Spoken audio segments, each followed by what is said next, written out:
حزقیل 32واں باب۔ 12ویں برس کے 12ویں مہینے کی پہلی تاریخ کو خداوند کا کلام مجھ پر نازل ہوا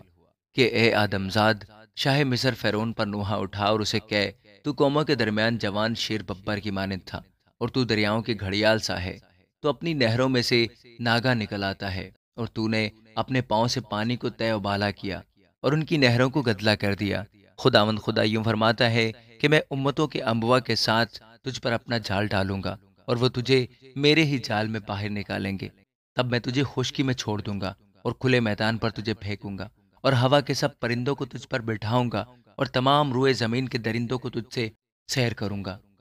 اور تیرا گوشت پہاڑوں پر ڈالوں گا، اور وادیوں کو تیری بلندی سے بھر دوں گا، اور میں اس سرزمین کو جس کے پانی میں تو تیرتا تھا پہاڑوں تک تیرے لہو سے تر کروں گا، اور نہریں تجھ سے لبریز ہوں گی۔ اور جب میں تجھے نابود کروں گا تو آسمان کو تاریک اور اس کے ستاروں کو بے نور کروں گا، سورج کو بادل سے چھپاؤں گا اور چاند اپنی روشنی نہ دے گا، اور میں تمام نورانی اجرام فلک کو تجھ پر تاریک کروں گا، اور میری طرف سے تیری زمین پر تاریکی چھا جائے گی۔ خداوند خدا فرماتا ہے،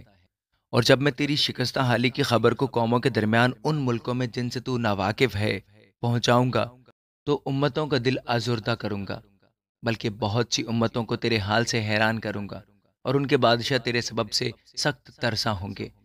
جب میں ان کے سامنے اپنی تلوار چمکاؤں گا تو ان میں سے ہر ایک اپنی جان کی خاطر تیرے گرنے کے دن ہر دم تھر تھر آئے گا، کیونکہ خداوند خدا یوں فرماتا ہے کہ شاہ بابل کی تلوار تجھ پر چلے گی۔ میں تیری جمعیت کو زبردستوں کی تلوار سے، جو سب کے سب قوموں میں ہیبت ناک ہیں، ہلاک کروں گا، اور وہ مصر کی شوکت کو موقوف اور اس کی تمام جمعیت کو نیست کریں گے، اور میں اس کے سب جانوروں کو آب کثیر کے پاس سے نابود کروں گا، اور آگے کو نہ انسان کے پاؤں اسے گدلا کریں گے نہ حیوان کے سم۔ تب میں ان کا پانی صاف کر دوں گا اور ان کی ندیاں روغن کی طرح جاری ہوں گی۔ خداوند خدا فرماتا ہے، جب میں ملک مصر کو ویران اور سنسان کروں گا اور وہ اپنی معموری سے خالی ہو جائے گا، جب میں اس کے تمام باشندوں کو ہلاک کروں گا، تب وہ جانیں گے کہ خداوند میں ہوں۔ یہ وہ نوحہ ہے جس سے اس پر ماتم کریں گے،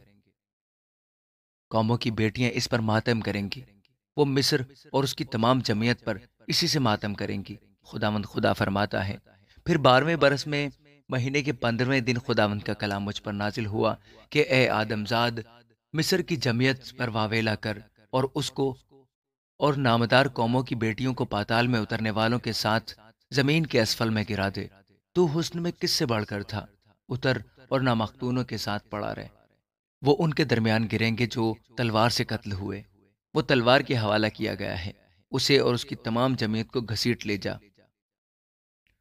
وہ جو زور آوروں میں سب سے توانا ہے، پاتال میں اس سے اور اس کے مددگاروں سے مخاطب ہوں گے۔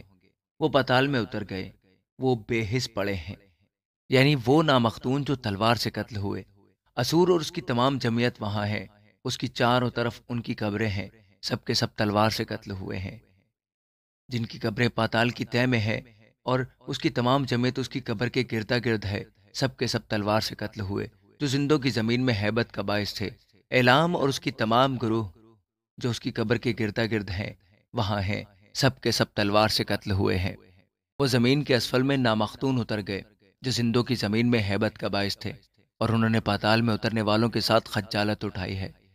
انہوں نے اس کے لیے، اس کی تمام گروہ کے لیے مقتولوں کے درمیان بستر لگایا ہے،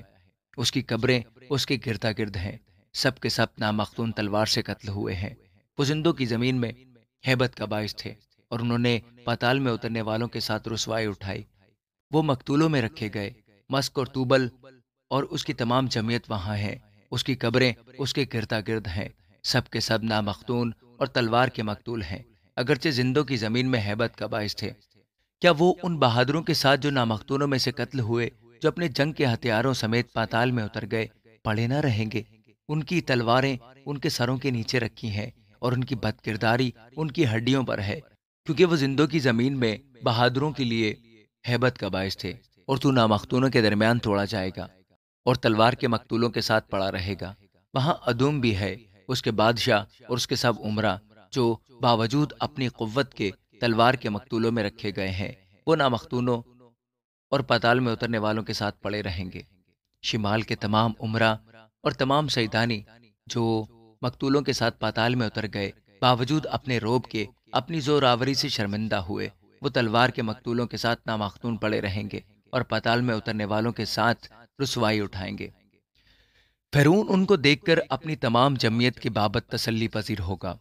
ہاں، فرعون اور اس کا تمام لشکر جو تلوار سے قتل ہوئے، خداوند خدا فرماتا ہے، کیونکہ میں نے زندوں کی زمین میں ان کی ہیبت قائم کی اور وہ تلوار کے مقتولوں کے ساتھ نامختونوں میں رکھا جائے گا۔ ہاں، فرعون اور اس کی جمعیت، خداوند خدا فرماتا ہے۔ آمین۔